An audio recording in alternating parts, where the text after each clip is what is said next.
지금 이 순간에도 우리가 결코 닿을 수 없는 거대한 경계선 너머로 수천 개의 은하들이 영원히 사라지고 있습니다. 이것은 공상과학 소설의 한 장면이 아니라 현대 물리학이 직면한 가장 냉혹하고도 절대적인 진실입니다. 우리가 밤하늘의 거대한 망원경을 통해 응시하는 저 빛나는 천체들은 사실 이미 우리로부터 도망치고 있으며 그들 중 상당수는 이미 우주 사건의 지평선이라 불리는 보이지 않는 장벽을 넘어섰습니다. 그들이 지금 이 찰나에 내뿜는 빛은 영겁의 시간이 흘러도 결코 지구에 도달할 수 없습니다. 이것은 인류의 기술적 한계 때문이 아니라 빛의 속도라는 우주의 절대 법칙과 시공간 자체가 스스로 팽창하는 가차 없는 속도 사이의 비극적인 경주에서 우리가 이미 패배했음을 의미합니다. 관측 가능한 우주는 실시간으로 줄어들고 있으며 우리는 그 안에서 서서히 죽어가는 거대한 환영들의 전시장 속에 갇혀 있습니다. 우리가 우주를 바라볼 때 느끼는 평온함은 사실 지독한 기만입니다. 거대 은하단 사이의 공간은 단순히 비어있는 정적인 장소가 아닙니다. 그것은 능동적이고 파괴적인 힘으로 작용하며 우주의 직조물을 매초 수백만 킬로미터씩 늘려가고 있습니다. 현대의 가장 정밀한 망원경으로 포착한 저 깊은 심우주의 구조물들은 이미 실제하는 대상이라기보다 아주 먼 과거의 잔영에 가깝습니다.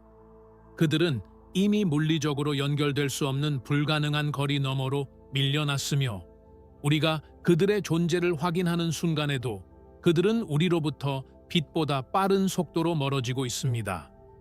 심우주를 들여다본다는 것은 단지 먼 과거를 관측하는 행위가 아닙니다. 그것은 우리 은하계가 우주라는 거대한 바다에서 영구적인 고립으로 나아가는 과정을 실시간으로 목격하는 것입니다. 우주의 규모는 단순히 광대하다는 말로 표현되지 않습니다. 그것은 정보를 지우고 모든 물리적 연결을 끊으며 우리를 완전한 허공 속에 가두려는 수학적 치밀함마저 느껴지는 공격적인 거대함입니다. 인류는 지구라는 좁은 3차원적 환경 속에서 생존하며 직관을 형성해 왔습니다. 우리에게 거리란 언젠가는 도달할 수 있는 물리적 간격을 의미합니다. 하지만 우주적 규모에서의 거리는 그 정의부터가 다릅니다. 우리가 우주에 대해 품고 있는 거리감은 근본적으로 오류에 기반하고 있습니다. 밤하늘을 수놓은 별들의 바다는 사실 우주의 극히 일부분에 불과하며 그 실체는 상상조차 할 수 없을 만큼 희박하고 고독합니다. 현대 천체 물리학이 우주 배경 복사나 제임스 웹 우주 망원경의 최신 데이터를 통해 밝혀낸 사실은 더욱 충격적입니다. 우리가 인지하는 물질, 즉 별과 행성, 그리고 우리 자신을 구성하는 바리온 물질은 우주 전체 구성 성분의 극히 미미한 파편에 불과합니다. 나머지는 암흑 에너지에 의해 가속 팽창하는 끝을 알 수 없는 진공으로 가득 차 있습니다. 이 진공은 단순히 비어있는 것이 아니라 은하들을 서로 밀어내고 우주의 구조를 해체하는 보이지 않는 엔진입니다. 우주의 거대 구조, 즉 우주 거미줄이라 불리는 거대한 체계를 들여다보면 은하들은 그저 실가닥처럼 얇은 필라멘트 위에 위태롭게 매달린 먼지 입자와 같습니다. 그 사이를 메우고 있는 것은 거대 공공이라 불리는 아무것도 존재하지 않는 수학적 공백의 심연입니다. 수억 광년에 달하는 이 텅 빈 구멍 안에는 단 하나의 원자조차 찾기 힘들 정도로 극도의 희박함이 지배합니다. 은하들은 이 거대한 허무의 바다 위에서 중력이라는 가느다란 끈에 의지해 섬처럼 고립된 채 생존하고 있습니다. 하지만 이 섬들조차 암흑 에너지라는 보이지 않는 파도가 일으키는 공간의 팽창 속에서 서로로부터 무자비하게 멀어지고 있습니다. 우리는 흔히 우주를 별들로 가득 찬 화려한 공간으로 생각하지만 실제의 우주는 그 무엇보다도 완벽한 고립과 절멸을 향해 달려가는 거대한 실험장입니다. 공간이 늘어난다는 개념은 우리의 뇌가 받아들이기 가장 힘든 물리적 사실 중 하나입니다. 우주는 무언가 안으로 팽창하는 것이 아니라 공간 그 자체가 매 순간 새롭게 생성되며 두 지점 사이의 거리를 벌려놓고 있습니다. 이것은 마치 우리가 달리고 있는 트랙이 우리 발 밑에서 기하급수적으로 늘어나는 것과 같습니다. 아무리 빨리 달려도 결코 결승선에 닿을 수 없는, 아니 오히려 결승선이 빛보다 빠른 속도로 멀어지는 절망적인 경주입니다. 이러한 팽창은 은하와 은하 사이의 거리를 단순한 거리 수치가 아닌 영원히 넘을 수 없는 시면으로 변모시킵니다. 우리가 현재 기술로 도달할 수 있는 가장 먼 거리는 우주 전체 규모에 비하면 사실상 제자리에 머물러 있는 것과 다름없습니다. 이 거대한 소외의 과정에서 가장 무서운 점은 우리가 보는 우주의 모습이 시간이 갈수록 가난해질 것이라는 사실입니다. 지금은 수천억 개의 은하가 밤 하늘을 채우고 있지만 우주의 팽창 속도가 가속됨에 따라 이 은하들은 하나둘씩 우리의 시계에서 영원히 자취를 감출 것입니다. 결국 아주 먼 미래의 지적 생명체가 밤 하늘을 올려다본다면 그들은 오직 자신들이 속한 은하 외에는 우주에 아무것도 존재하지 않는다고 믿게 될 것입니다. 우주 팽창이 모든 정보를 지워버렸기 때문입니다. 우리는 우주의 역사를 공부할 수 있는 마지막 황금기에 살고 있는 셈입니다.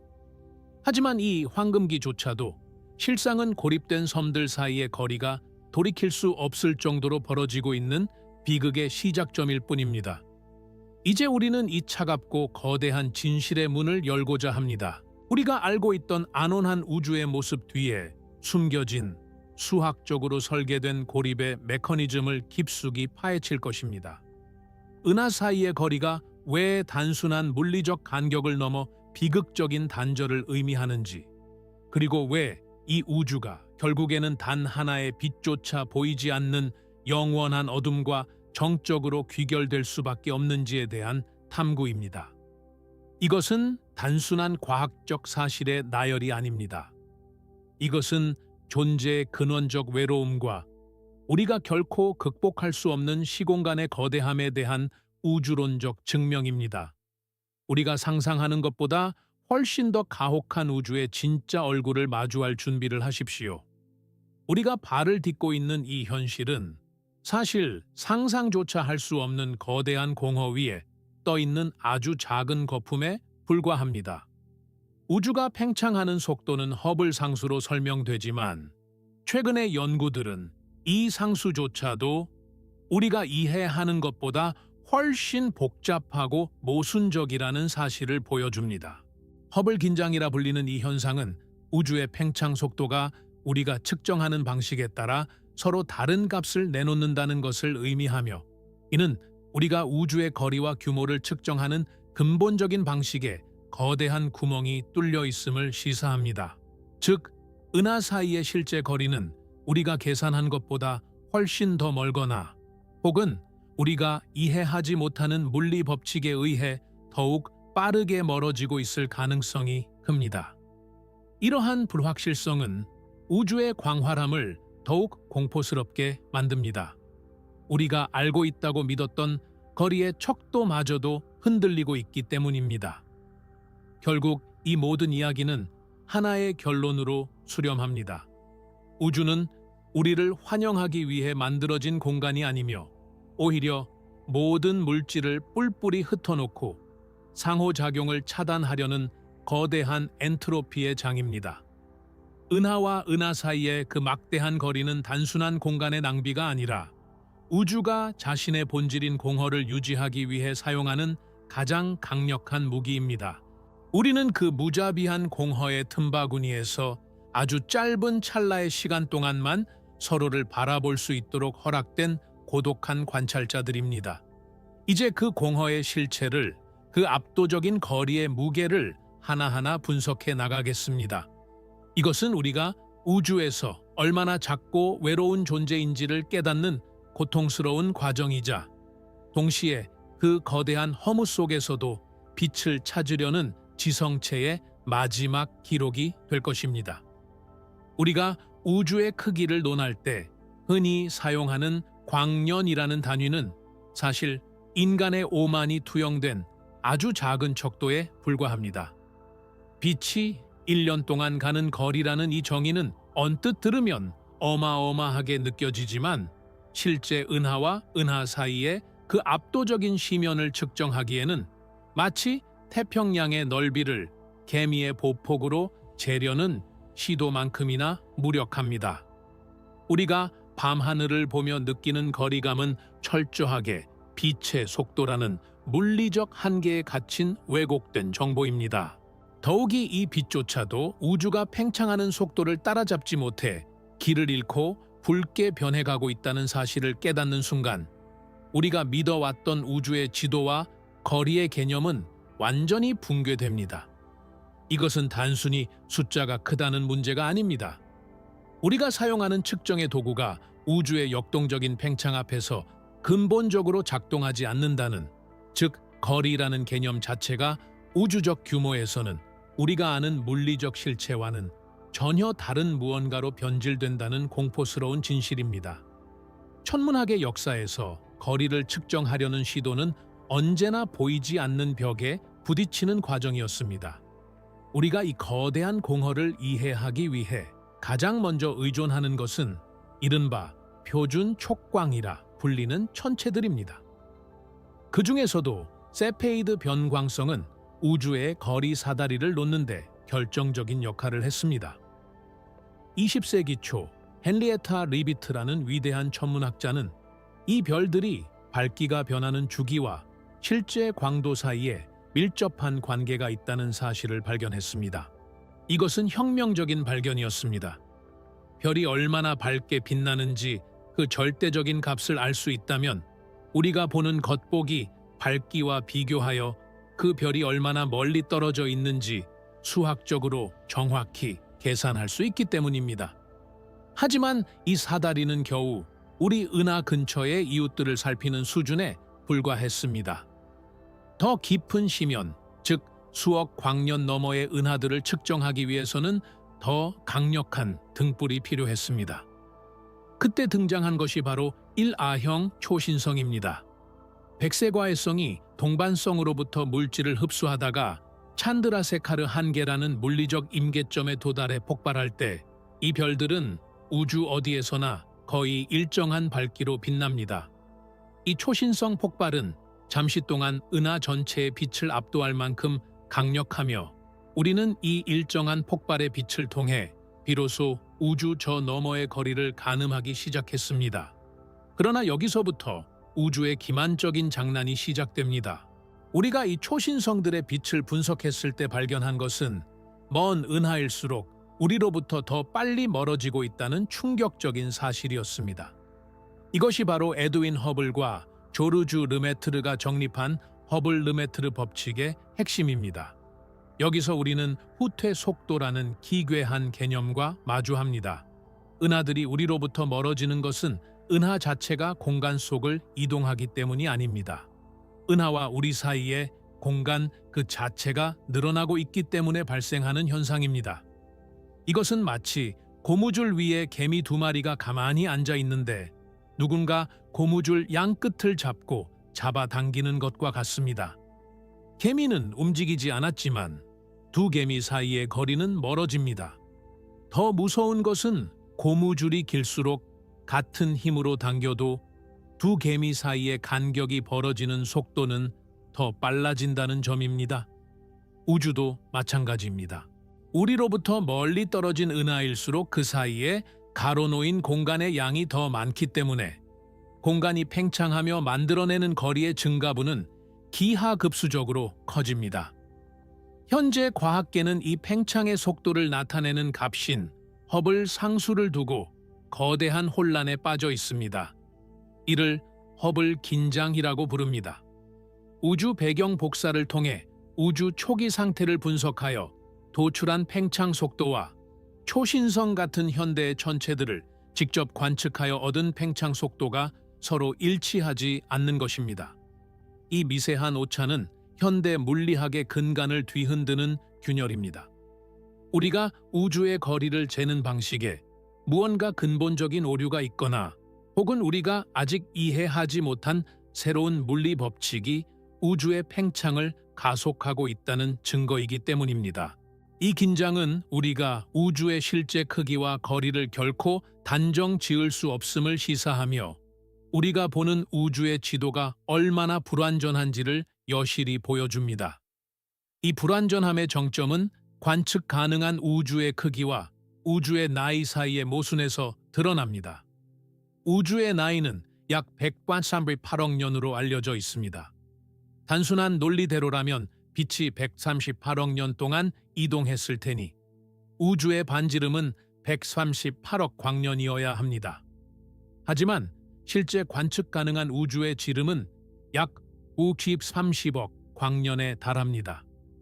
138억 년이라는 시간 동안 어떻게 465억 광년이라는 반지름이 형성될 수 있었을까요?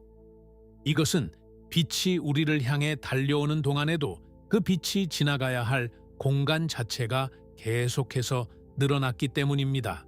이를 공변거리라고 부릅니다.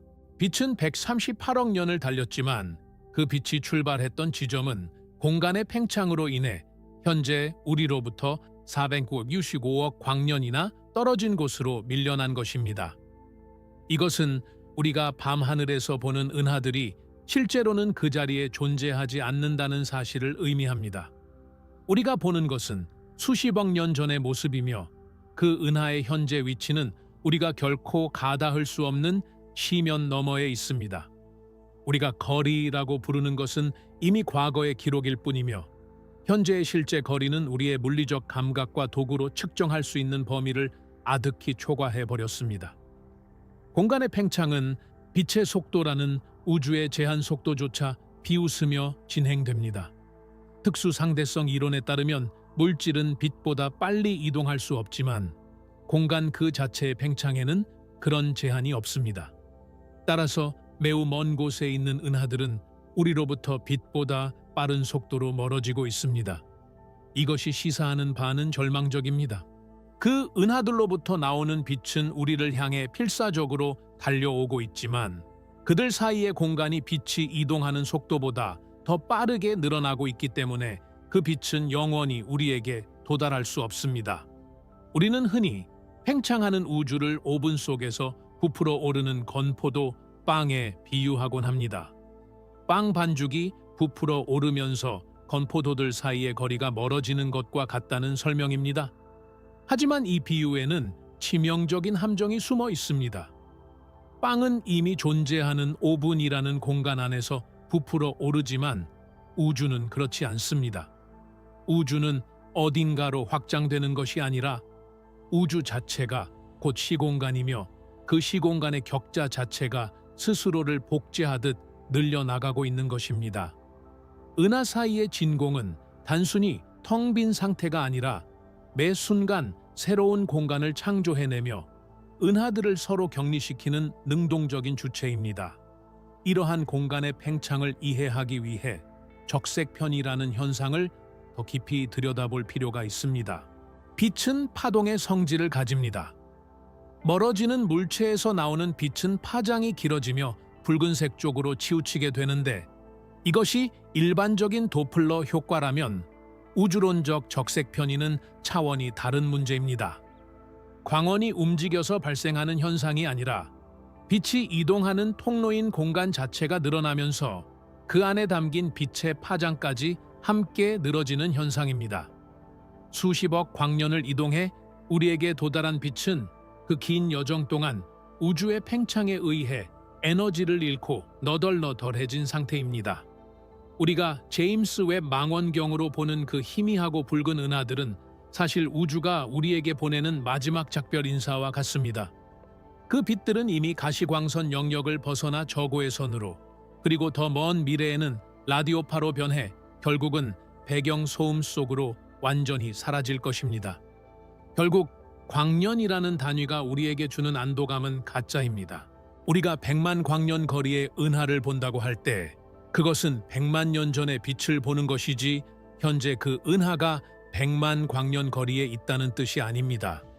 그 은하는 이미 그보다 훨씬 더 먼 곳으로 밀려났고 어쩌면 이미 우리의 관측 가능한 한계선을 넘어섰을지도 모릅니다. 우리는 과거의 잔상을 쫓으며 그것이 현재의 우주라고 믿고 있는 셈입니다. 이 거대한 괴리는 우주가 얼마나 공격적으로 우리를 고립시키고 있는지를 보여줍니다. 공간은 단순히 은하들을 멀어지게 하는 것이 아니라 은하들 사이에 정보 전달 자체를 불가능하게 만들고 있습니다. 이것이 바로 미터나 킬로미터 같은 인간의 단위가 우주에서 무의미해지는 이유입니다.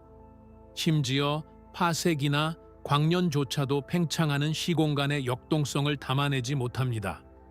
우리가 사용하는 모든 거리의 단위는 정적인 공간을 가정하고 만들어졌지만 실제 우주는 단 한순간도 정지해 있지 않은 괴물과 같습니다. 이 괴물은 우리가 이해하는 기하학을 비웃으며 직선이라고 믿었던 경로를 뒤틀고 가깝다고 믿었던 이웃을 영원히 닿을 수 없는 소외된 공간으로 밀어넣습니다. 우리가 은하 사이의 실제 거리를 직시한다는 것은 우리가 결코 극복할 수 없는 수학적 절벽 앞에 서 있다는 사실을 인정하는 것과 같습니다. 이 심연은 너무나 깊고 넓어서 빛조차도 그 안에서 길을 잃고 흩어지며 인류의 그 어떤 지적 도구로도 그 전체를 조망하는 것이 불가능합니다. 이것이 바로 우리가 마주한 우주의 진짜 모습, 즉 측정 불가능한 허무의 확장입니다.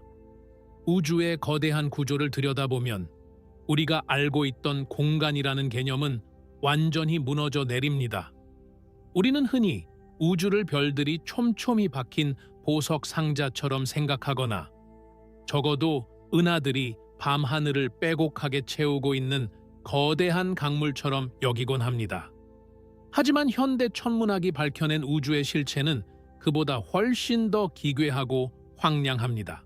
우주의 지도를 넓게 펼쳐보면 물질은 결코 고르게 분포되어 있지 않습니다.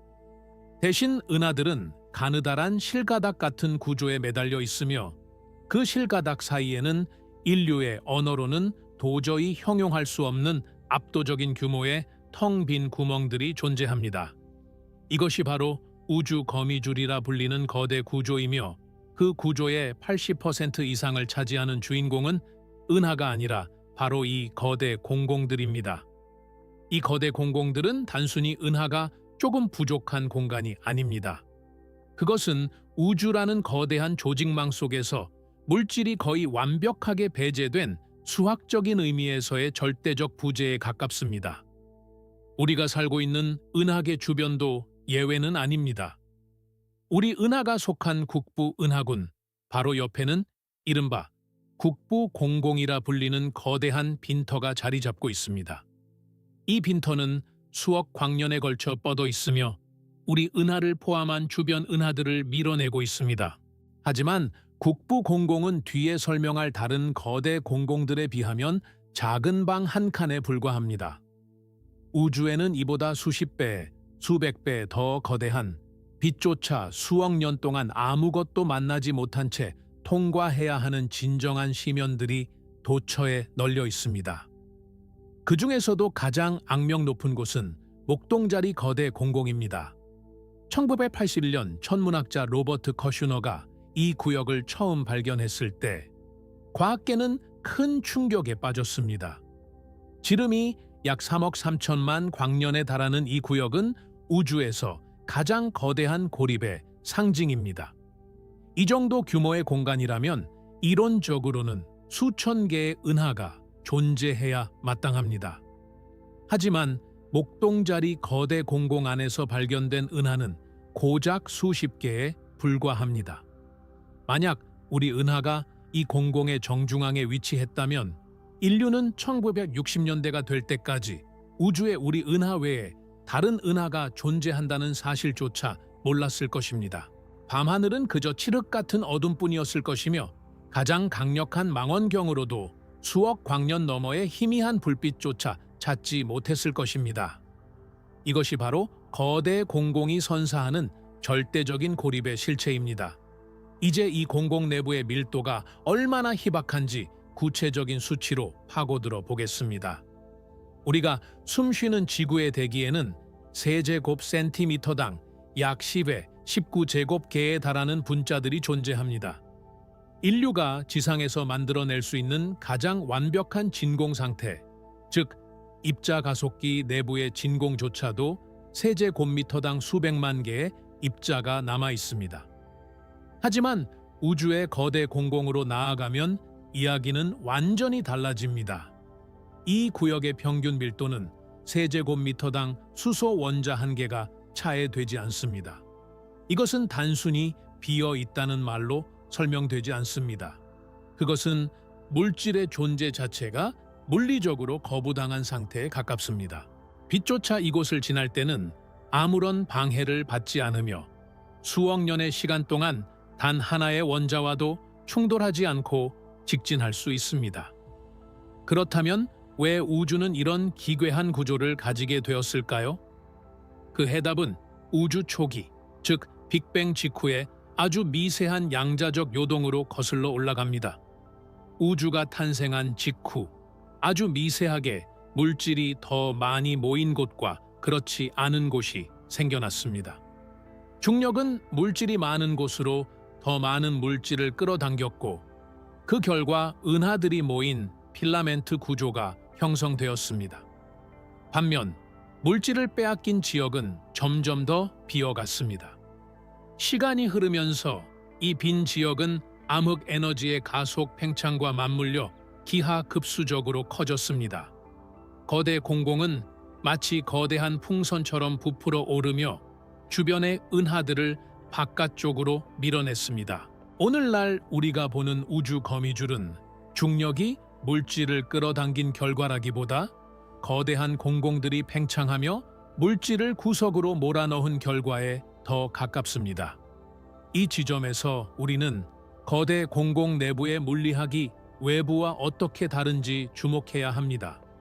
공공 안은 물질이 극도로 희박하기 때문에 중력의 영향력이 거의 미치지 않습니다. 대신 이곳을 지배하는 것은 암흑 에너지입니다. 암흑 에너지는 공간 자체를 밀어내는 청력으로 작용하며 물질이 없는 공공 내부에서 그 힘은 더욱 순수하고 강력하게 발휘됩니다. 거대 공공은 단순히 비어있는 공간이 아니라 우주 전체를 팽창시키는 거대한 엔진 역할을 합니다. 공공 자체가 팽창하면서 우주 거미줄의 실가닥들을 사방으로 잡아당기고 이로 인해 은하들 사이의 거리는 더욱 가혹하게 멀어집니다. 목동자리 거대 공공 안에 외롭게 떠있는 그 소수의 은하들을 생각해 보십시오. 그 은하들은 우주에서 가장 고독한 천체들입니다. 은하들이 촘촘하게 모인 은하단에서는 은하 간의 충돌과 병합이 빈번하게 일어나며 새로운 별들이 폭발적으로 탄생합니다.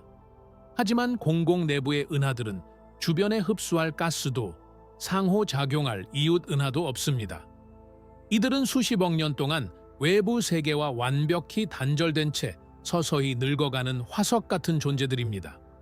이 은하들 내부의 지적 생명체가 우주를 바라본다면 그들은 자신들이 무한한 허공 속에 홀로 버려진 존재라고 결론 지을 수밖에 없을 것입니다. 그들에게 우주는 끝없는 어둠일 뿐이며 멀리서 반짝이는 다른 은하들은 도저히 닿을 수 없는 신기루처럼 느껴질 것입니다. 또한 거대 공공은 우주 배경 복사의 온도 분포에도 흔적을 남깁니다. 광자가 거대 공공을 통과할 때 공공의 팽창 속도가 너무 빠르기 때문에 광자가 들어올 때 얻은 중력 에너지와 나갈 때 잃은 중력 에너지가 서로 상쇄되지 않습니다. 이로 인해 거대 공공을 통과한 빛은 에너지를 잃고 온도가 더 낮게 측정되는데 이것을 통합 sak스-볼프 효과라고 부릅니다. 실제로 천문학자들은 우주 배경 복사 지도에서 비정상적으로 차가운 구역인 냉점을 발견했으며 많은 과학자는 이것이 우리와 우주 지평선 사이에 존재하는 상상 초월의 거대 공공 때문이라고 믿고 있습니다. 이 냉점은 거대 공공이 단순한 빈 공간이 아니라 우주 전체의 빛과 에너지 흐름을 왜곡시키는 거대한 물리적 실체임을 증명합니다. 지구상의 실험실에서 구현하는 진공과 우주 공공의 진공을 다시 한번 비교해보면 우주의 광막함이 얼마나 무서운 수준인지 알 수 있습니다. 인류가 만든 최고의 진공 챔버 안에서도 벽면에서 튀어나오는 미세한 가스 분자나 장비에서 발생하는 열 복사를 완전히 차단할 수는 없습니다. 하지만 우주의 거대 공공 한복판은 절대 0도에 가까운 차가움과 입자의 완전한 부재가 완벽하게 결합한 장소입니다. 그곳에서는 시간조차 다르게 흐르는 것처럼 느껴질 정도로 변화가 없습니다. 수억 년 동안 아무런 사건도 일어나지 않는 공간, 어떤 물질적 충돌도, 어떤 빛의 산란도 없는 절대적인 무의 세계입니다. 우리가 은하 사이의 거리를 생각할 때 흔히 저지르는 실수는 그 사이 공간이 우리 은하 내부의 성간 공간과 비슷할 것이라고 가정하는 것입니다. 하지만 성간 공간에는 가스와 먼지라도 존재하지만 거대 공공이 지배하는 은하간 공간은 그마저도 허락되지 않는 가혹한 사막입니다. 이 사막은 너무나 광대해서 만약 우리가 빛의 속도로 이 공공을 가로지른다 해도 수억 년 동안 아무것도 보지 못한 채 어둠 속을 항해해야 합니다. 그 항해 끝에 겨우 은하 하나를 만난다 해도 그것은 다시 수억 광년의 고립으로 이어지는 짧은 휴게소에 불과할 것입니다. 결론적으로 우주를 구성하는 실제 주역은 별도, 행성도, 은하도 아닙니다. 우주의 진정한 주인은 바로 이 거대하고도 공포스러운 공공들입니다. 물질은 단지 이 거대한 빈 공간들이 밀어내고 남은 찌꺼기처럼 우주의 구석진 필라멘트에 위태롭게 매달려 있을 뿐입니다. 우리가 은하들 사이의 거리가 멀다고 느끼는 것은 사실 이 거대한 공공들이 매 순간 무서운 속도로 몸집을 불리며 물질을 밀어내고 있기 때문입니다. 우주는 은하들로 채워진 공간이 아니라 거대한 공무, 오우의 바다 위에 떠있는 아주 미세한 거품들에 불과합니다. 이 공허의 해부학을 이해하는 순간 우리가 우주에 대해 가졌던 낭만적인 환상은 사라지고 그 자리에 시공간이 설계한 가장 정교하고도 절대적인 고립의 공포가 들어앉게 됩니다. 이것이 바로 우리가 직시해야 할 우주의 민낯이자 거대 공공이 우리에게 속삭이는 차가운 진실입니다. 우주는 본질적으로 비어 있으며 그 비어 있음이야말로 우주를 움직이는 가장 강력한 힘입니다. 우주가 팽창하고 모든 은하가 우리로부터 멀어지고 있다는 절망적인 선언 속에서도 기묘하게도 우리에게 다가오는 거대한 존재가 하나 있습니다. 바로 안드로메다 은하입니다. 이 거대한 은하는 시속 40만 킬로미터라는 무시무시한 속도로 우리를 향해 돌진하고 있으며 약 40억 년 뒤에는 우리 은하와 정면으로 충돌하여 하나로 합쳐질 운명입니다. 이러한 현상은 앞서 설명한 우주의 가속 팽창과 정면으로 배치되는 것처럼 보입니다. 모든 것이 멀어지고 있다는데 왜 안드로메다는 우리를 향해 다가오는 것일까요? 여기서 우리는 우주를 지배하는 두 거대한 힘, 즉 공간을 벌리려는 암흑 에너지의 청력과 물질을 끌어당기려는 중력 사이의 치열한 줄다리기를 목격하게 됩니다. 그리고 이 줄다리기가 벌어지는 경계선을 이해하는 순간 우리가 속한 이 공간이 얼마나 기만적인 평온함 속에 놓여 있는지를 깨닫게 됩니다. 우리는 흔히 국부 은하군이라 불리는 작은 은하들의 모임 안에 살고 있습니다. 우리 은하와 안드로메다 은하, 그리고 삼각형자리 은하를 포함한 약 50여 개의 크고 작은 은하가 이 무리에 속해 있습니다. 이들은 서로의 중력에 단단히 묶여 있으며 우주 전체의 팽창 속도보다 이들 사이의 중력이 더 강하게 작용하는 유일한 구역입니다. 말하자면 국부 은하군은 거대한 우주의 폭풍 속에서도 서로의 손을 놓지 않고 버티고 있는 작은 구명정인 셈입니다. 우리가 밤하늘에서 안드로메다를 볼 수 있고 그 거리를 측정하며 친숙함을 느끼는 것은 우리가 이 중력의 보호막 안에 갇혀 있기 때문입니다. 하지만 이 보호막은 우주 전체 규모에서 보면 믿을 수 없을 만큼 작고 위태로운 섬에 불과합니다. 국부 은하군이라는 이 작은 섬을 벗어나 더 큰 규모로 시야를 넓혀보면 상황은 급격하게 복잡해집니다. 우리 은하군은 라니아케아 최운하단이라 불리는 거대한 구조의 일부분입니다. 하와이어로 무한한 하늘을 뜻하는 라니아케아는 지름이 무려 5억 광년에 달하며 약 10만 개의 은하를 품고 있는 거대 구조물입니다.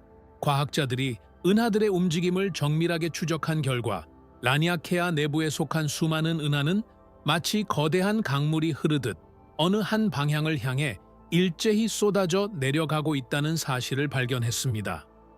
이 거대한 흐름의 종착지에는 거대 인력체라고 불리는 정체불명의 중력 중심점이 존재합니다. 우리 은하를 포함한 수만 개의 은하가 이 보이지 않는 거대한 힘에 이끌려 초속 수백 킬로미터의 속도로 이동하고 있는 것입니다. 이 거대 인력체의 존재는 우리에게 우주가 여전히 중력에 의해 연결되어 있다는 착각을 불러일으킵니다. 하지만 여기서 비극적인 역설이 발생합니다. 라니아케아라는 이 거대한 은하들의 강물조차도 우주 전체를 가로지르는 암흑 에너지의 가속 팽창 앞에서는 결국 해체될 운명이라는 사실입니다. 거대 인력체가 은하들을 강하게 끌어당기고 있음에도 불구하고 은하들이 그 중심에 도달하기도 전에 그들 사이의 공간이 더 빠르게 늘어나고 있습니다.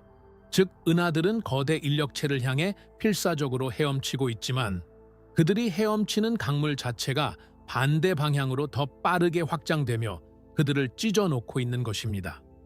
우리가 거대 인력체나 라니아케아라는 이름을 붙여가며 이들을 하나의 구조로 인식하는 것은 오직 지금 이 순간에만 유효한 일시적인 현상일 뿐입니다. 중력이 팽창과의 싸움에서 완벽하게 패배하는 지점, 즉 중력의 결속력이 우주의 팽창 속도를 이기지 못하고 끊어져 버리는 임계점이 존재합니다. 이를 천체 물리학에서는 중력적 구속의 한계라고 부릅니다. 우리 은하를 기준으로 볼 때 이 한계선은 약 1000만 광년에서 1000톤 500만 광년 근처에 형성되어 있습니다. 이 선 안쪽에 있는 천체들은 중력의 힘으로 서로를 붙잡아 하나의 운명 공동체를 이룰 수 있지만 이 선을 단 1광년이라도 벗어나는 순간 그 천체는 영원히 우리로부터 멀어지는 허블 흐름에 올라타게 됩니다. 일단 이 흐름에 몸을 싣게 된 은하는 그 어떤 물리적 수단으로도 다시 우리 곁으로 돌아올 수 없습니다.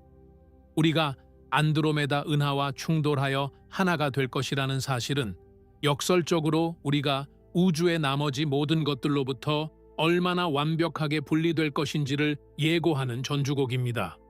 40억 년 뒤 우리 은하와 안드로메다가 합쳐져 밀코메다라는 거대한 타원 은하를 형성할 때쯤이면 국부 은하군 외부에 있던 모든 은하는 이미 우리의 시야에서 거의 사라졌거나 빛의 속도에 가까운 속도로 멀어지고 있을 것입니다.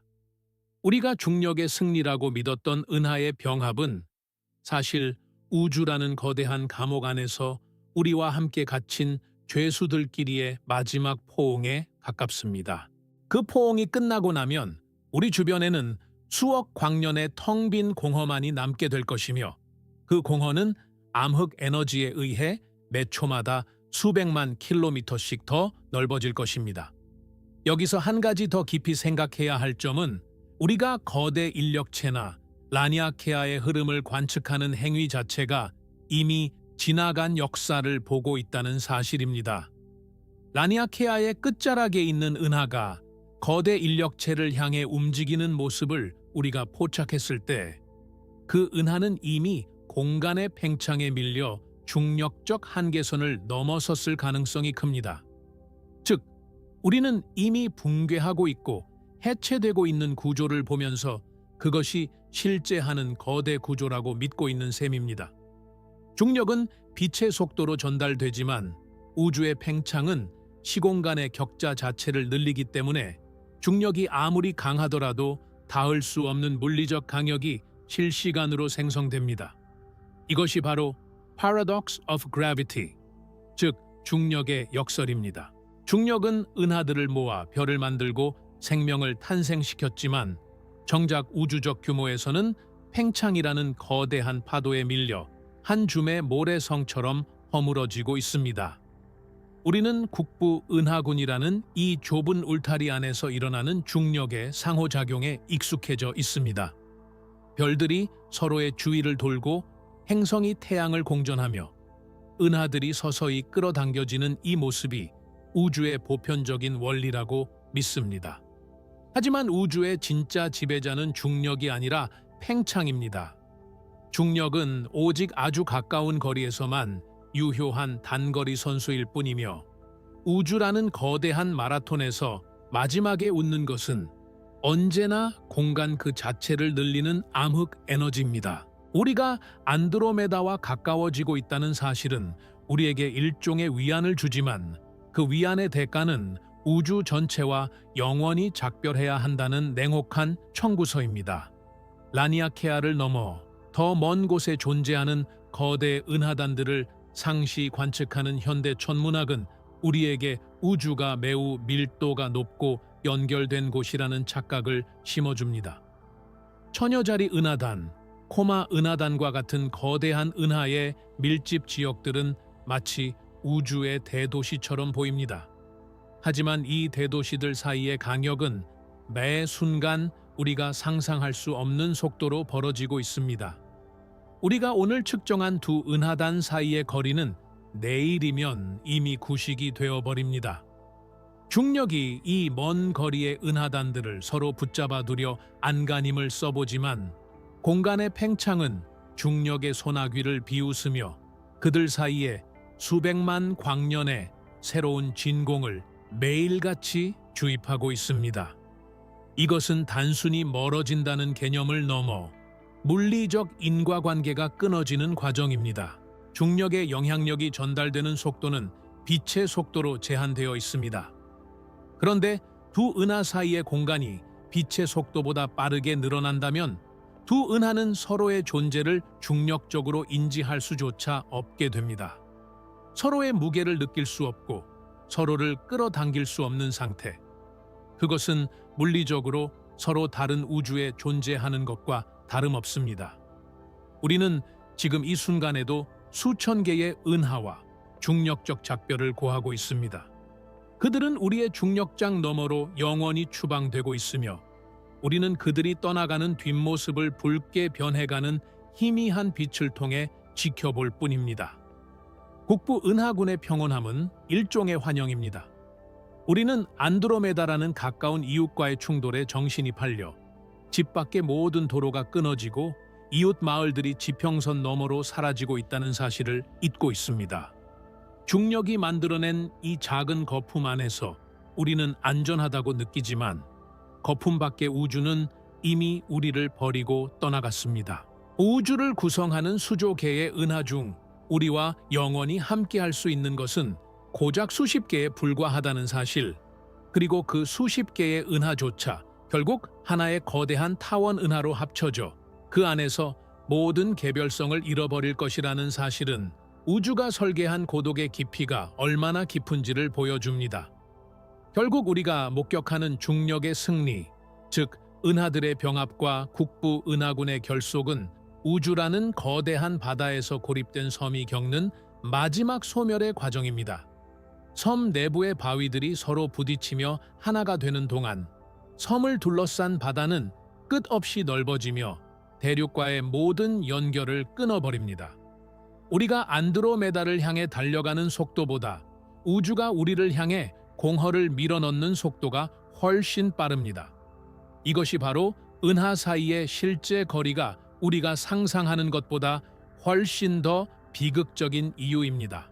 중력은 우리를 하나로 묶어주는 사랑의 힘이 아니라 다가올 영원한 고립을 견디기 위해 우리를 좁은 감옥 안에 가두는 쇠사슬일지도 모릅니다. 우리는 이 쇠사슬에 묶인 채 점점 더 멀어져가는 우주의 다른 불빛들을 무력하게 바라보며 홀로 남겨질 준비를 하고 있는 것입니다. 우주가 우리를 향해 들이우는 가장 거대하고도 차가운 장벽은 우리가 흔히 알고 있는 물리적 거리 그 자체가 아닙니다. 그것은 바로 암흑 에너지라는 정체불명의 힘이 만들어내는 시간과 공간의 일방통행로입니다. 우리는 흔히 빛의 속도가 우주의 절대적인 제한 속도라고 배웠습니다. 그 어떤 물질도 그 어떤 정보도 진공 상태에서 초속 30만 킬로미터를 넘을 수 없다는 아인슈타인의 선언은 현대 물리학의 성경과도 같습니다. 하지만 우주는 이 절대 원칙을 교묘하게 우회하며 우리를 영원한 고독 속으로 몰아넣고 있습니다. 물질은 공간 속에서 빛보다 빨리 달릴 수 없지만 은하들을 품고 있는 공간 그 자체는 빛보다 훨씬 빠른 속도로 늘어날 수 있기 때문입니다. 이것은 단순한 물리학적 기교가 아니라 우리가 우주와 영영작별하게 만드는 비가역적인 선고입니다. 이 비극적인 드라마의 주연인 암흑 에너지는 우주 전체 에너지 밀도의 약 68%를 차지하고 있지만 우리는 여전히 그것이 정확히 무엇인지 알지 못합니다. 아인슈타인이 자신의 방정식에 넣었다가 일생일대의 실수라며 삭제했던 우주 상수가 사실은 우주의 운명을 결정짓는 핵심이었다는 사실은 과학 역사의 가장 큰 역설 중 하나입니다. 암흑 에너지는 일종의 진공의 에너지입니다. 아무것도 없는 텅 빈 공간조차도 스스로를 밀어내는 아주 미세한 에너지를 가지고 있다는 뜻입니다. 문제는 우주가 팽창할수록 새로운 공간이 계속해서 만들어지고 그만큼 암흑 에너지의 양도 늘어난다는 점입니다. 물질은 팽창할수록 희석되지만 암흑 에너지는 공간이 늘어나는 만큼 정비례하여 그 힘을 키워갑니다. 이것은 결국 우주가 단순히 팽창하는 것을 넘어 그 팽창의 속도가 매 순간 빨라지는 가속 팽창의 시대로 우리를 이끌었습니다. 이 가속 팽창이 임계점을 넘어서면 우리는 초광속 팽창이라는 기괴한 현상과 마주하게 됩니다. 우리로부터 충분히 멀리 떨어진 은하들을 상상해 보십시오. 그 은하와 우리 사이에는 수십억 광년의 거대한 공간이 가로놓여 있습니다. 이 거대한 공간의 마디마디가 암흑 에너지에 의해 동시에 부풀어 오르기 시작하면 두 지점 사이의 거리가 늘어나는 속도의 총합은 결국 빛의 속도를 추월하게 됩니다. 다시 한번 강조하지만 그 은하가 공간 속을 빛보다 빨리 달리는 것이 아닙니다. 단지 그 은하와 우리 사이의 공간이 빛이 이동하는 속도보다 더 빠르게 생성되고 있을 뿐입니다. 결과적으로 그 은하에서 출발한 빛은 우리를 향해 필사적으로 달려오지만 발밑의 트레드밀이 빛의 속도보다 더 빠르게 반대 방향으로 움직이는 셈입니다. 그 빛은 영겁의 시간이 흘러도 결코 우리에게 닿을 수 없습니다. 여기서 우리는 우주의 가장 잔혹한 경계선인 사건의 지평선과 만나게 됩니다. 블랙홀의 사건의 지평선이 내부의 정보가 밖으로 나가지 못하게 막는 선이라면 우주론적 사건의 지평선은 외부의 정보가 우리에게 영원히 도달하지 못하게 차단하는 선입니다. 지금 이 순간에도 수많은 은하가 이 보이지 않는 선을 넘어 우리로부터 멀어지고 있습니다. 더 무서운 사실은 우리가 지금 망원경으로 보고 있는 저 멀리 있는 은하들 중 상당수는 이미 현재의 시점에서는 이 지평선을 넘어섰다는 것입니다. 우리가 보고 있는 것은 그들이 지평선을 넘기 전에 보내온 과거의 유령일 뿐입니다. 그들이 지금 이 순간 내뿜는 빛은 이미 우리와 영원히 단절되었습니다. 우리는 이미 죽어버린 과거의 불빛을 보며 우주가 여전히 우리 곁에 있다고 착각하는 셈입니다. 이러한 현상을 명확히 이해하기 위해서는 입자 지평선과 우주론적 사건의 지평선을 구분해야 합니다. 입자 지평선은 우주 탄생 이후 지금까지 빛이 이동해온 거리, 즉 우리가 볼 수 있는 한계입니다. 반면 우주론적 사건의 지평선은 우리가 미래에라도 도달하거나 소통할 수 있는 한계입니다. 가속 팽창하는 우주에서 이 사건의 지평선은 시간이 갈수록 우리를 향해 좁혀져 옵니다. 즉, 우리가 관측할 수 있는 우주의 범위는 이론적으로는 넓어질지 몰라도 우리가 물리적으로 상호작용하거나 영향을 주고받을 수 있는 실질적인 우주의 범위는 실시간으로 줄어들고 있다는 뜻입니다. 우주는 우리에게 더 넓은 세상을 보여주는 척하면서 실제로는 우리가 만질 수 있는 세상을 야금야금 갉아먹고 있습니다. 이 허블 부피라고 불리는 구 모양의 영역 밖으로 나가는 모든 것은 우리와 인과관계가 끊어집니다. 은하들이 이 경계선을 넘는 속도는 거리에 비례하여 증가하며 일정 거리 이상에서는 그 후퇴 속도가 광속의 2배, 3배를 훌쩍 뛰어넘습니다. 이것이 바로 은하 사이의 실제 거리가 우리가 상상하는 것보다 훨씬 더 비극적인 이유입니다. 단순히 멀어서 못 가는 것이 아니라 물리학적으로 그곳은 더 이상 우리와 같은 우주를 공유하지 않는 다른 차원이나 다름없게 변해가고 있습니다. 정보의 전달이 불가능하다는 것은 물리적 실체로서의 연결이 완전히 파괴되었음을 의미합니다. 이러한 초광속 분리는 우주의 정보를 영구적으로 파괴하는 과정이기도 합니다. 먼 은하에서 온 빛이 공간의 팽창에 의해 파장이 길어지는 적색편이 현상을 겪는다고 앞서 언급했습니다. 후퇴 속도가 광속에 가까워질수록 이 적색 편의는 극단적으로 심해집니다. 빛의 파장이 무한대로 늘어나 에너지가 거의 0에 수렴하게 되고 결국 우리가 감지할 수 있는 그 어떤 전자기파의 범위도 벗어나게 됩니다. 은하들은 단순히 보이지 않게 되는 것이 아니라 우주의 배경소음 속으로 녹아들어 완벽하게 지워집니다. 이것은 마치 디지털 파일이 복구 불가능하게 삭제되는 것과 같습니다. 우주는 자신이 품었던 거대 구조의 기억을 스스로 지워버리고 있는 것입니다. 암흑 에너지의 정체에 대한 현대 물리학의 가설 중 하나인 퀸테선스나 팬텀 에너지 모델에 따르면 이 상황은 더욱 극단적으로 치달을 수 있습니다. 만약 암흑 에너지의 밀도가 시간이 갈수록 더 높아진다면 팽창의 힘은 은하단과 은하를 찢어발기는 것을 넘어 별과 행성, 심지어 원자핵과 시공간의 구조 자체를 파괴하는 빅립으로 이어질 수도 있습니다.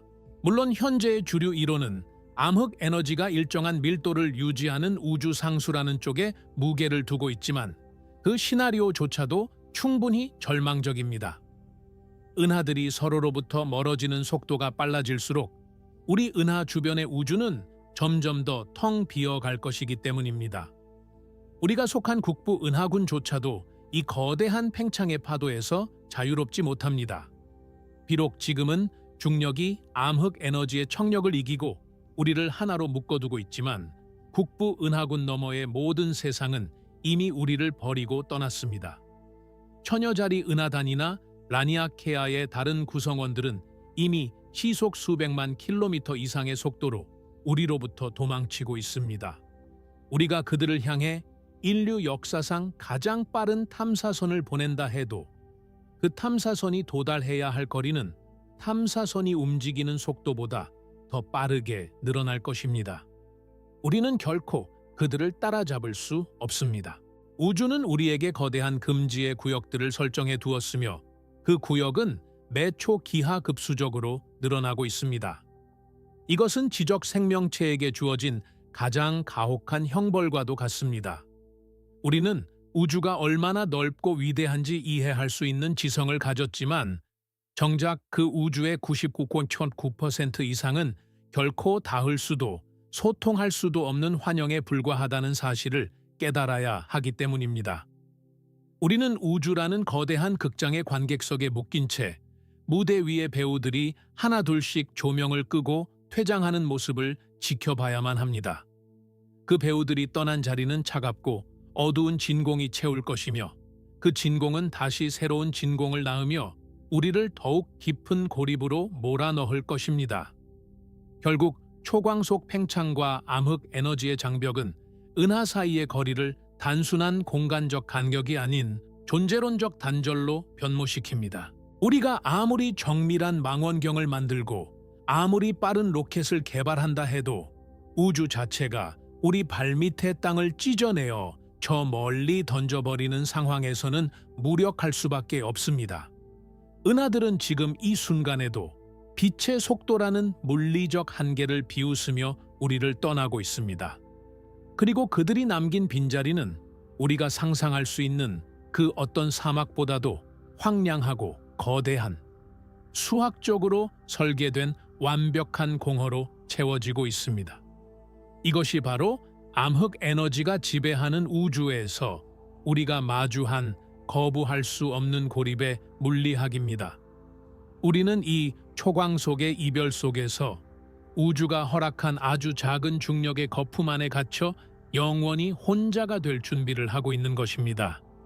우주가 우리에게 선사하는 가장 잔혹한 미래는 단순히 모든 것이 멀어지는 물리적 고립에 그치지 않습니다.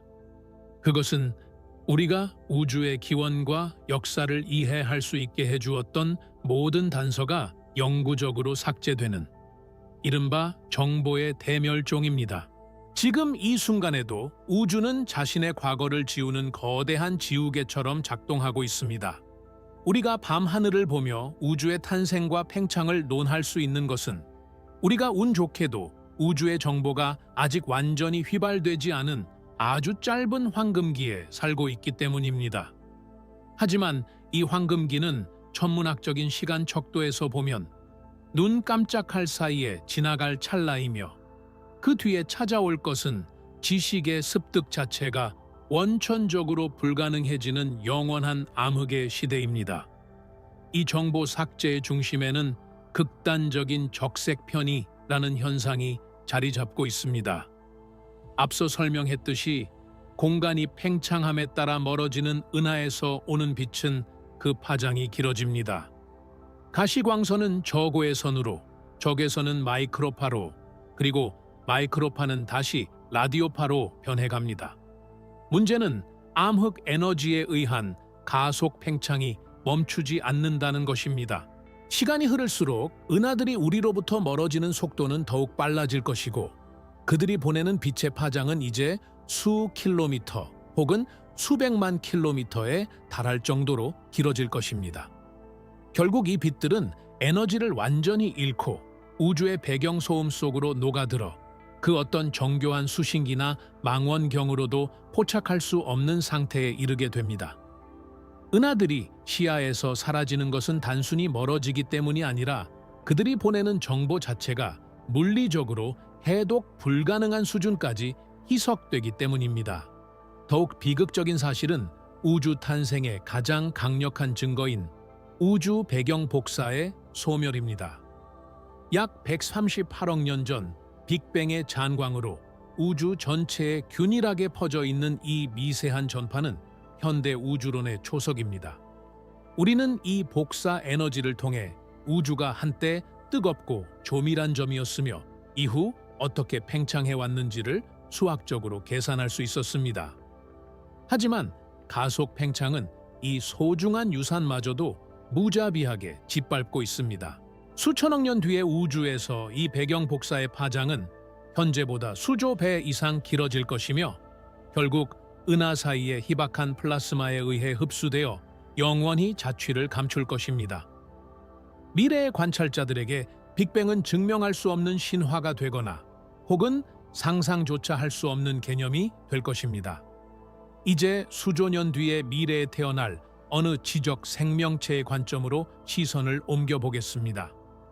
그들이 밤하늘을 올려다보았을 때 보게 될 풍경은 지금 우리가 보는 것과는 처참할 정도로 다를 것입니다. 우리 은하와 안드로메다 은하가 합쳐져 만들어진 거대한 타원, 은하 밀코메다만이 밤하늘의 유일한 빛이 될 것입니다. 국부 은하군 외부의 모든 은하는 이미 사건의 지평선 너머로 사라졌으며 그들이 남긴 마지막 빛조차 극단적인 적색 편의로 인해 완전히 사라졌을 것이기 때문입니다. 그들에게 우주는 오직 자신들이 사는 은하 하나뿐입니다. 그 은하 너머에 무엇이 있는지, 아니 너머라는 공간이 존재하기나 하는지 그들은 결코 알 수 없습니다. 그 시대의 천문학자들은 우주가 정적이고 영원하며 단 하나의 은하만이 존재하는 고립된 세계라고 결론 지을 것입니다. 그들은 우주가 팽창한다는 사실을 발견할 수 없습니다. 멀어지는 다른 은하들이 단 하나도 보이지 않기 때문입니다. 그들은 빅뱅이 있었다는 사실도 알 수 없습니다. 우주 배경 복사가 사라졌기 때문입니다. 그들에게 우주의 역사는 자신들의 은하가 탄생한 시점부터 시작되며 그 이전의 거대한 서사는 완벽하게 차단됩니다. 이것이 바로 우주가 설계한 지식의 감옥입니다. 우주는 팽창을 통해 정보를 빛보다 빠르게 밀어냄으로써 미래의 지성체들이 우주의 진정한 본질에 접근하는 길을 원천 봉쇄해버립니다. 이러한 현상은 열역학 제2법칙인 엔트로피의 법칙과 괴를 같이 합니다. 우주는 질서에서 무질서로, 정보에서 소음으로 나아갑니다. 우주 초기에 낮은 엔트로피 상태에서 발생한 에너지는 별을 만들고 생명을 탄생시켰지만 공간의 팽창은 이 에너지를 무한한 허공으로 흩뿌리고 있습니다. 은하 사이의 거리가 멀어진다는 것은 단순히 물리적 간격이 넓어지는 것이 아니라 우주 전체의 에너지 밀도가 낮아지고 유용한 정보가 파괴되는 과정입니다. 결국 우주는 빅 프리즈라 불리는 절대 영도의 정적 상태로 향하고 있으며 이 과정에서 정보는 가장 먼저 희생되는 재물입니다. 우리가 현재 누리고 있는 이 천문학적 지식은 사실 우주가 우리에게 허락한 일시적인 특권입니다. 우리는 은하들이 멀어지는 것을 볼 수 있고 우주 배경 복사를 측정할 수 있으며 초신성 폭발을 통해 암흑 에너지의 존재를 유추할 수 있는 유일한 세대입니다. 조금만 더 일찍 태어났다면 기술이 부족했을 것이고 조금만 더 늦게 태어난다면 우주가 이미 정보를 지워버렸을 것입니다. 우리는 우주라는 거대한 도서관이 불타기 직전 그 입구에서 마지막 페이지를 읽고 있는 독자와 같습니다. 우리가 기록하는 이 모든 데이터는 미래의 지성체들에게는 도저히 믿기 힘든 혹은 존재조차 알 수 없는 전설적인 기록이 될 것입니다.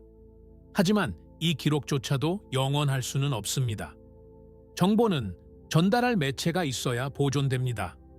은하 내부의 별들이 하나둘씩 수명을 다해 꺼져가고 가스 구름이 고갈되어 더 이상 새로운 별이 태어나지 않는 별의 시대가 끝나면 정보를 기록하고 보존할 에너지는 사라집니다. 암흑 에너지가 지배하는 우주에서 물질은 기하급수적으로 늘어나는 빈 공간 속에 외롭게 흩어지며 결국 정보의 최소 단위인 비트조차도 유지할 수 없는 열역학적 죽음에 이르게 됩니다. 거대 공공이 지배하는 은하간 공간은 단순히 비어있는 것이 아니라 정보를 삼켜버리는 블랙홀보다 더 무서운 무덤입니다. 또한 은하 사이의 거리가 멀어짐에 따라 은하를 탈출하는 별들이나 가스 입자들의 운명도 비참합니다. 은하의 중력권에서 벗어나 은하간 공간으로 튕겨나간 물질들은 더 이상 그 어떤 인과관계의 사슬에도 묶이지 않습니다. 그들은 수조 년 동안 그 어떤 천체와도 마주치지 못한 채 홀로 떠돌게 될 것이며 그들이 가졌던 모든 화학적, 물리적 정보는 우주의 팽창 속에 완전히 마멸될 것입니다. 이것은 단순한 소멸보다 더 무서운 무의미화입니다. 존재하되 그 존재를 증명할 그 무엇과도 연결될 수 없는 상태, 그것이 바로 우주의 팽창이 물질에 내리는 최종 판결입니다. 이러한 정보의 퇴보를 연구하는 과학자들은 이를 우주적 검열이라고 부르기도 합니다. 우주는 자신의 탄생 비밀을 철저히 숨기려 하는 것 같습니다. 초기 우주의 급팽창은 우주의 공류를 평탄하게 만들어 우주의 전체 기하학적 구조를 알 수 없게 만들었고, 현재의 가속 팽창은 우주의 구성 성분과 역사를 지워나가고 있습니다. 우리는 우주라는 거대한 퍼즐의 조각들이 바람에 날려 사방으로 흩어지는 광경을 무력하게 지켜보고 있습니다. 우리가 지금 간신히 붙잡고 있는 몇 개의 조각만으로 우주의 전체 그림을 그리려 애쓰고 있지만 머지않아 그 조각들조차 우리의 손을 떠나 영원한 어둠 속으로 사라질 것입니다. 결국 은하 사이의 실제 거리는 우리에게 지식의 유효 기간을 통보하고 있습니다. 우리가 지금 보는 안드로메다, 처녀자리, 은하단, 그리고 수많은 심우주의 은하들은 우리에게 정보를 전달해주는 소중한 전령들이지만 그들은 동시에 우리로부터 가장 빠른 속도로 도망치는 배신자들이기도 합니다. 그들이 떠난 자리에 남겨진 공허는 단순히 물질의 부재를 의미하는 것이 아니라 우주에 대한 우리의 이해가 영원히 멈추게 될 지점을 상징합니다. 우리는 우주의 진실을 엿볼 수 있는 마지막 세대이며 우리가 보는 이 화려한 밤하늘은 사실 우주가 폐장하기 전 마지막으로 보여주는 화려한 불꽃놀이에 불과합니다. 이 불꽃놀이가 끝나고 나면 우주는 그 누구도 풀 수 없는 영원한 수수께끼로 남게 될 것입니다. 지식은 사라지고 오직 측정할 수 없는 고독과 침묵만이 남겨진 은하들 사이에 그 광대한 시면을 가득 채우게 될 것입니다. 이것이 바로 거리가 만들어내는 가장 잔혹한 결말, 즉 우주적 침해의 시작입니다. 이제 우리는 우주라는 거대한 무대에 마지막 막이 내려가는 장면을 목격해야 합니다.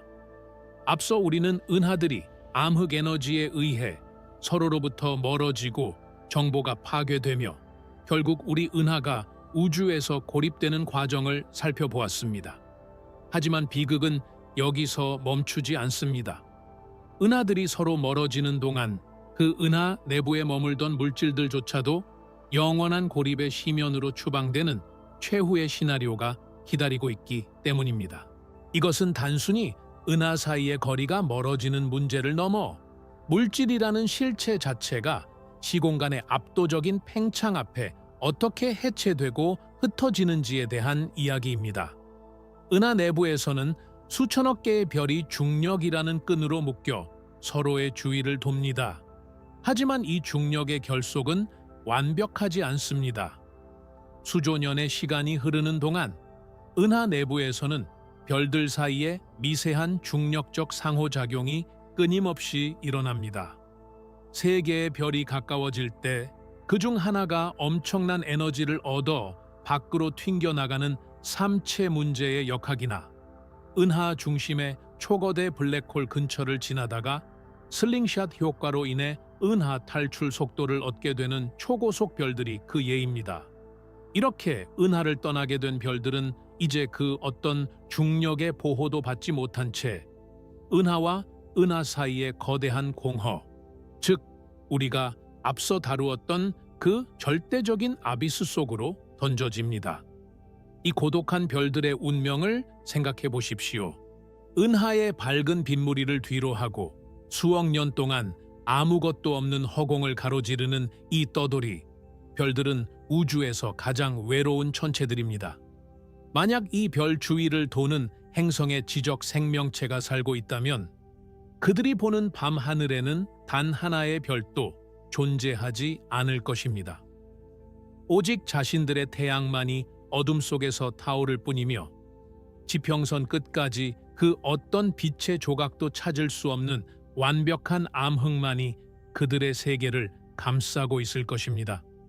은하 사이의 실제 거리는 이제 이 떠돌이 별들에게는 영원히 건널 수 없는 죽음의 바다가 됩니다. 결국 이 별들도 수명을 다해 식어가고 그들이 가졌던 열과 빛은 팽창하는 우주의 무한한 진공 속으로 흔적도 없이 흩어질 것입니다. 시간이 더 흘러 별의 시대가 완전히 끝나는 지점에 이르면 우주는 더욱 기괴한 모습으로 변합니다. 은하 내부의 가스는 모두 소진되어 더 이상 새로운 별이 태어나지 않고 남아있는 별들은 백색화해성, 중성자별 혹은 블랙홀로 변해 차갑게 식어갑니다. 이때 은하 자체도 서서히 해체됩니다. 은하를 구성하던 갈색화해성이나 행성, 별의 잔해들은 아주 오랜 시간에 걸친 중력적 요동으로 인해 은하 밖으로 증발하듯 빠져나갑니다. 이것을 은하 증발 현상이라고 부릅니다. 결국 은하라는 화려한 구조물은 사라지고 우주에는 빛 한 점 없는 차가운 잔해들이 기하급수적으로 늘어난 공간 속에 드문드문 흩어져 있는 황량한 풍경만이 남게 됩니다. 이 단계에서 은하 사이의 거리는 이제 숫자로 표현하는 것이 무의미한 수준에 도달합니다. 암흑 에너지는 멈추지 않고 공간을 늘려나가며 한때 같은 은하단에 속했던 물질들 사이의 거리를 수조 광년, 수경 광년 너머로 벌려놓습니다. 물질과 물질 사이의 상호작용은 이제 물리적으로 불가능해집니다. 원자 하나가 다른 원자를 만나기 위해 가야 할 거리가 관측 가능한 우주 전체의 크기보다 커지는 시대가 도래하는 것입니다. 이것이 바로 우주의 여력학적 죽음, 즉 빅프리즈의 진정한 모습입니다. 모든 에너지는 평형 상태에 도달하고 온도 차이는 사라지며 엔트로피는 극대화됩니다. 우주는 그 어떤 사건도 일어나지 않는 영원히 팽창하는 거대한 공동묘지로 변모합니다. 이 거대한 소멸의 과정은 물질의 근본적인 붕괴로 이어질 수도 있습니다. 일부 물리학 이론에 따르면 물질의 기본 단위인 양성자조차도 영원히 안정적이지 않습니다. 상상조차 할 수 없는 긴 시간이 흐르면 양성자는 붕괴하여 가벼운 입자들로 흩어지고 결국 우주에는 전자와 포지트론 그리고 파장이 무한대에 가까운 광자들만이 남게 됩니다. 이제 은하 사이의 거리는 존재하지 않습니다. 왜냐하면 거리를 측정할 대상 자체가 사라졌기 때문입니다. 오직 암흑 에너지에 의해 늘어나는 텅 빈 시공간의 격자만이 존재할 뿐입니다. 이것은 시공간이 물질에 대해 거둔 완전하고도 최종적인 승리입니다. 이제 우리는 이 길고도 고통스러운 여정의 끝에서 처음에 던졌던 질문으로 돌아가야 합니다. 왜 은하 사이의 실제 거리는 우리가 상상하는 것보다 더 비극적일까요?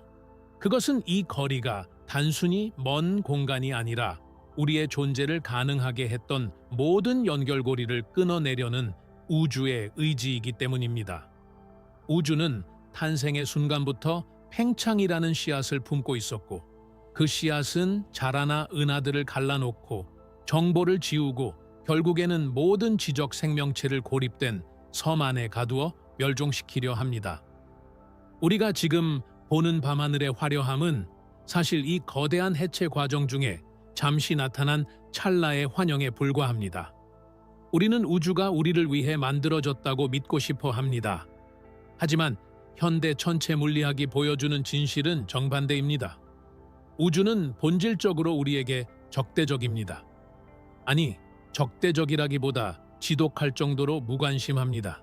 우주는 자신이 품은 은하들이 얼마나 아름다운지, 그 안에서 어떤 생명이 어떤 꿈을 꾸는지 전혀 상관하지 않습니다.